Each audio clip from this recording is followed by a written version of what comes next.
Et si je te disais que tu pourrais apprendre une compétence en un clin d'œil sans passer des heures à étudier ou pratiquer? Imagine un monde où il te suffit de télécharger un talent comme tu télécharges une application. L'éducation traditionnelle serait transformée. Adieu les longues années sur les bancs d'école. Bonjour l'accès instantané à tout le savoir du monde. Les institutions éducatives devraient redéfinir leur rôle, car quand chacun peut être expert en un simple clic, que devient la compétition?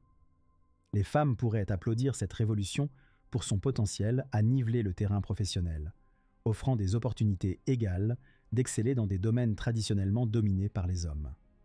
En pensant à cela, tu imagines sûrement des situations quotidiennes. Besoin de parler mandarin avant une réunion? Télécharge. L'impact serait énorme, rendant possible de se réinventer constamment. Une vraie révolution se profile. Es-tu prêt? Tu prêt? Imaginez un monde où le téléchargement de compétences est une réalité quotidienne. Mais voilà, cette technologie émergente ne se déploie pas uniformément. Les pays développés, grâce à leurs infrastructures technologiques avancées, se mettent à jour en un clin d'œil. Pendant ce temps, d'autres régions du globe peinent à suivre le rythme. Pourquoi? Le bon vieux fossé numérique. En 2023, l'accès à Internet est encore de 87% dans les pays développés, contre seulement 47% dans les pays en développement. Vous voyez le problème? Prenons l'exemple d'un étudiant à Paris qui peut directement intégrer une compétence de codage en quelques minutes avant une présentation importante. De l'autre côté du monde, à Madagascar, un autre étudiant rêve de cette même chance, mais doit se contenter de livres poussiéreux de seconde main. La technologie de téléchargement des compétences pourrait vraisemblablement creuser cette fracture, au lieu de la combler. Cependant, ne désespérez pas trop vite. Les innovations nous ont souvent surpris, et les experts prédisent que d'ici à 2030, l'accès à ces nouvelles technologies pourrait atteindre des zones jusqu'ici négligées. Et que dire des disparités plus subtiles? Même au sein des pays développés, certains pourraient télécharger le dernier module de compétences en intelligence artificielle, tandis que d'autres se contentent encore d'essayer d'installer le Wi-Fi correctement. Certaines entreprises pourraient prospérer en surfant sur cette vague de talents instantanés, alors que d'autres risquent de couler si elles ne s'adaptent pas. De quoi donner matière à réflexion? Est-ce que cette technologie, censée démocratiser le savoir, va-t-elle au contraire renforcer les inégalités existantes? Alors que les écarts se creusent, la pression monte sur les décideurs pour créer des solutions équitables et inclusives. Parce que, soyons clairs, personne ne veut vivre dans un monde à deux vitesses. Allez, on prend une grande respiration et on continue notre exploration. Envisagez maintenant comment les sociétés pourraient réagir à l'inévitable arrivée de cette innovation. Imaginez une file d'attente surréaliste pour télécharger des compétences, avec enthousiasme et crainte dans l'air.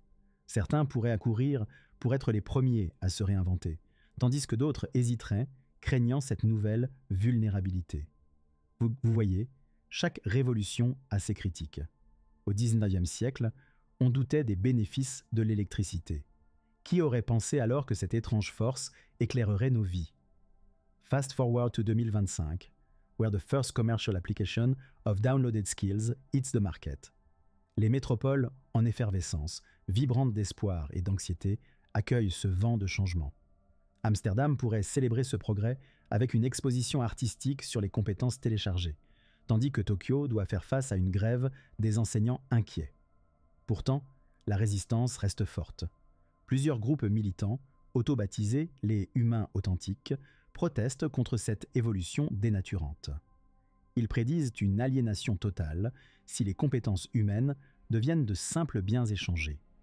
En parallèle, des entreprises pionnières émergent, proposant des assurances contre les bugs de téléchargement.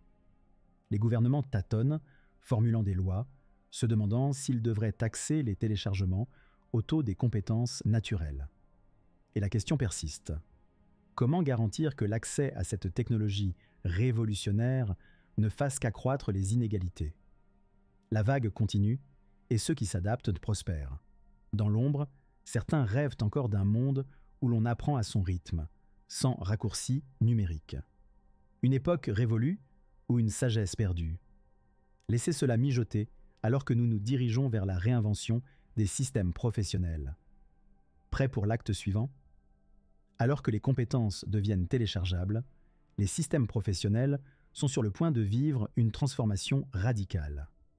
Imaginez des réunions où chaque participant télécharge des compétences en négociation 5 minutes avant de commencer, ou un employé qui, un mardi matin, devient soudainement expert en marketing numérique pour un nouveau projet. Nous ne parlons pas d'une lointaine science-fiction. Les experts prédisent que d'ici 2032, ce pourrait être une réalité. Mais ne clignons pas trop des yeux, vous voyez, car aujourd'hui déjà, les entreprises doivent s'adapter.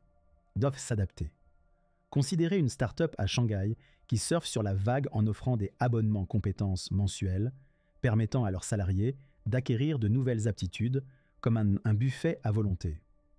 Une aubaine pour certains, mais que faire des industries où l'expérience sur le terrain, pas simplement la connaissance, est cruciale?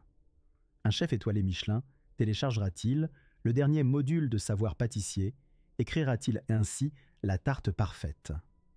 En parallèle, une ironie douce-amère s'installe. Imaginez un monde où le burn-out de compétences devient une nouvelle forme d'épuisement professionnel, jonglant non seulement avec trop de tâches, mais aussi avec trop de talent. Des statistiques indiquent que d'ici à 2035, 45% des travailleurs pourraient changer de carrière principale au moins 3 fois grâce à cet accès immédiat aux nouvelles compétences. Et tandis que certains secteurs prospèrent, d'autres se retrouvent déstabilisés. Les syndicats exigent des réglementations, craignant que les emplois ne deviennent aussi interchangeables que les compétences elles-mêmes. Les salles de conseil d'administration débordent de débats animés. Comment réévaluer les salaires dans un marché où chaque employé est potentiellement un polymathe en devenir? Alors que l'avenir des systèmes professionnels semble brillant, commençons à regarder plus loin. Prêts à explorer une société réinventée par ce savoir à portée de clic? Allons-y. Imaginez que nous sommes en 2040. Nos sociétés ressemblent à de gigantesques réseaux neuronaux où les compétences téléchargées circulent aussi librement que l'électricité. Certains experts affirment que cette facilité d'accès au savoir a reconfiguré les rapports de pouvoir. Attention, théorie du complot en vue. Qui contrôlera cette immense bibliothèque de compétences? Et qui seront les véritables gardiens du savoir? Tenez-vous au fait. Un rapport de 2038 indique que 80% des nations ont adopté le téléchargement de compétences, annulant la nécessité d'un système éducatif traditionnel. Les gouvernements du monde entier organisent chaque année un festival des nouveaux savoirs, où citoyens et dirigeants montrent leurs nouvelles capacités fraîchement acquises. Un ministre japonais est devenu expert en samba le temps d'une soirée. Pourtant, les fissures subsistent. Certaines communautés nostalgiques de l'ère du savoir acquis à la sueur des fronts prônent un retour aux sources. Les anachroniques militent pour préserver le charme des compétences apprises à l'ancienne. À l'échelle individuelle, l'humain reste un fascinant paradoxe. Imaginez Sophie, une antiquaire à Londres, qui ne télécharge que des savoirs obsolètes pour le plaisir d'être l'érudite vintage. Pendant ce temps, son voisin Marc jongle avec 10 métiers, changeant d'un jour à l'autre selon ses envies. Une flexibilité qui, malgré son attrait, soulève une question cruciale. Perdons-nous l'essence de nos identités professionnelles? Alors que nous entrons dans cette nouvelle ère de l'information instantanée, reste une question insistante. Le savoir, en un clic, mènera-t-il à l'harmonie mondiale ou amplifiera-t-il l'individualisme et les inégalités? La suite de cette saga numérique s'écrit à chaque instant. Êtes-vous prêt à en être l'artisan? Passons à ce qui nous attend. Imaginez-vous en 2055, où les téléchargements de compétences atteignent une maturité étourdissante. Les métacompétences, une fusion de plusieurs savoir-faire instantanés, sont sur toutes les lèvres. Vous voyez, dans cette ère où chaque trajet en métro est une chance de devenir expert en physique des particules, l'humanité explore ses limites, et parfois ses absurdités. Prenons Arjun, un journaliste à Bombay qui télécharge une expertise en cinéma muet pour rédiger un article, mais oublie de télécharger le contexte historique. Résultat, un film muet futuriste où les acteurs communiquent par hologramme. Cependant, cette accessibilité sans précédent n'a pas éradiqué tous les problèmes. Un rapport de 2050 indique que 90% des professions nécessitent désormais au moins 3 mises à jour de compétences par an, amenant certains travailleurs à souffrir de fatigue des compétences. Et les gouvernements? Toujours à la traîne. Imaginons une réunion mondiale à Berlin où les législateurs ont téléchargé l'art de la diplomatie 1 heure avant. Entre une tasse de café et 2 débats houleux, un accord mondial sur l'éthique des téléchargements semble enfin possible, bien que retardé par des problèmes de Wi-Fi. Les nations s'engagent alors à limiter les pavés de compétences, un phénomène où des compétences inutiles s'accumulent et ralentissent les téléchargements futurs. Mais attendez, est-ce que cette course folle vers la polyvalence condamne la singularité? Elisa, une danseuse d'origine italienne, choisit de ne pas plonger dans ce nuage de savoir. Elle préfère les pirouettes inspirées de mouvements appris à l'ancienne, gardant ainsi intacte sa propre essence. Alors que nous nous interrogeons sur la place du savoir authentique dans ce monde à clics multiples, une certitude persiste.